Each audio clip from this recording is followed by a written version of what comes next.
Bienvenidos a Ven y Analicemos las Escrituras, el espacio donde estudiamos las Escrituras, analizamos los principios y la doctrina del Evangelio.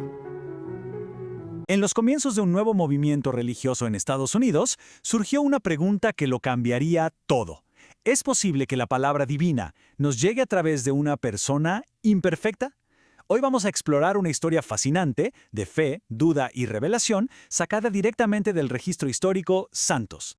Y es que, miren, para una pequeña comunidad de creyentes en Kirtland, Ohio, allá por 1831, esta no era una pregunta teórica para debatir en un café. No. Era una crisis real, una que amenazaba con fracturarlos por completo. Imaginen la escena. El profeta José Smith regresa a Ohio después de un viaje súper complicado, y no lo reciben precisamente con los brazos abiertos. Al contrario, lo que encuentra es una comunidad dividida por las críticas y el descontento. Los cimientos de su fe se estaban tambaleando. Y aquí es donde la cosa se pone interesante. La gente tomó básicamente dos caminos. Por un lado estaba la crítica abierta, amarga, liderada por personas como Ezra Booth, y por el otro un llamado a algo totalmente distinto, a la humildad y al perdón, que de hecho venía guiado por una nueva revelación. Fue justo en ese momento de tensión que llegó esta instrucción divina, que la verdad le dio un giro de 180 grados a la situación. El mandato era clarísimo. La tarea de los creyentes no era andar por ahí juzgando las fallas de su profeta, sino enfocarse en algo mucho más personal y difícil: perdonar. Un cambio de perspectiva radical. Y bueno, mientras toda esta tensión se cocinaba en la comunidad, un hombre llamado William McLellin estaba llegando a Kirtland. Pero él traía su propia tormenta interna, buscando respuestas a preguntas que le quitaban el sueño. Pensemos en William.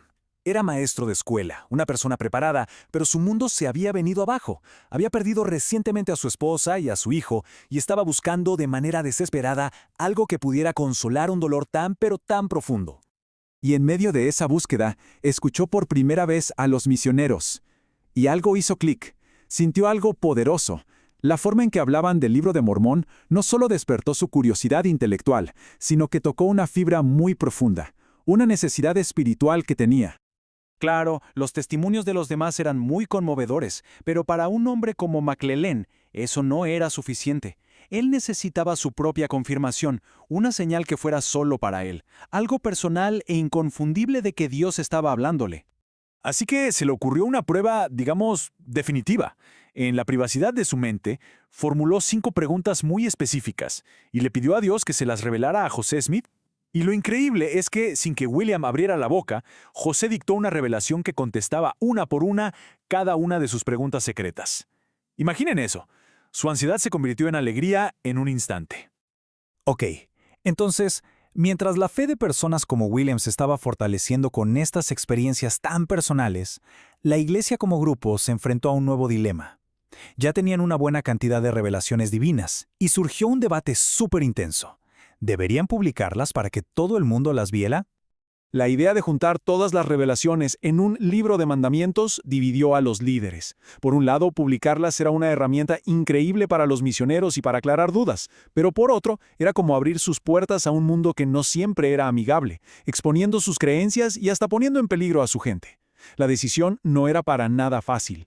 El Consejo de Líderes intentó escribir un prefacio para este libro, pero nomás no se ponían de acuerdo, y fue entonces cuando José Smith recibió el prefacio por revelación. El mensaje era potente y directo.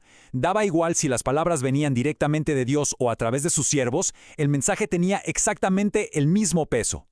Pero, incluso con un prefacio dictado por Dios, algunos todavía dudaban, y la razón no era teológica, no, para nada, era algo mucho más humano, algo con lo que todos podemos relacionarnos: el orgullo. Aquí estaba el problema. Creían que el contenido de las revelaciones era verdadero, pero les daba vergüenza la forma. No les cabía en la cabeza que la palabra de Dios pudiera venir con la gramática y el vocabulario sencillos de un granjero con poca educación formal. Y la respuesta divina a esta queja fue básicamente un desafío. A ver, si hay alguien aquí que se crea tan sabio, que intente escribir una revelación igual.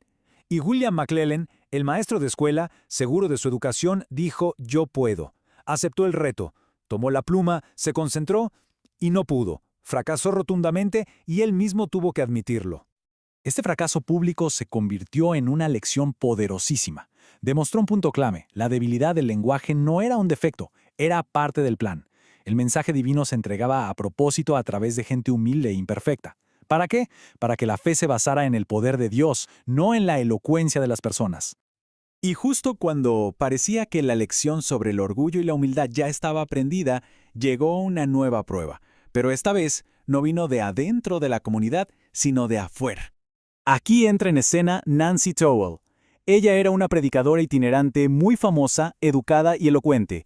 Cuando escuchó sobre este nuevo movimiento, fue a Kirtland con un solo objetivo: exponer lo que ella estaba segura que era un engaño.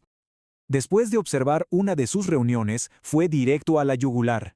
Se enfrentó cara a cara con José Smith y, con todo el desdén del mundo, se burló de sus pretensiones y lo atacó por su falta de educación, llamándolo básicamente un simple granjero ignorante. Pero la respuesta de José es lo que sella esta historia. Él no se puso a defender su intelecto ni a discutir con ella. Su respuesta fue sencilla, pero increíblemente poderosa. Apuntó al corazón del asunto, declarando que, así como en la antigüedad, Dios había elegido de nuevo a los humildes para hacer su obra. Y así, todo lo que pasó en Kirtland nos deja con una pregunta que resuena hasta el día de hoy. ¿Será que la verdad divina necesita venir de mensajeros perfectos y elocuentes? ¿O será que su verdadero poder radica, precisamente, en que nos llega a través de personas imperfectas, con sus debilidades, como cualquiera de nosotros? La respuesta a esa pregunta podría cambiar la forma en que escuchamos todo. Si te gustó el video, dale like y suscríbete, me ayuda mucho a llegar a más personas que están interesados en aprender del Evangelio. Gracias y que Dios te bendiga.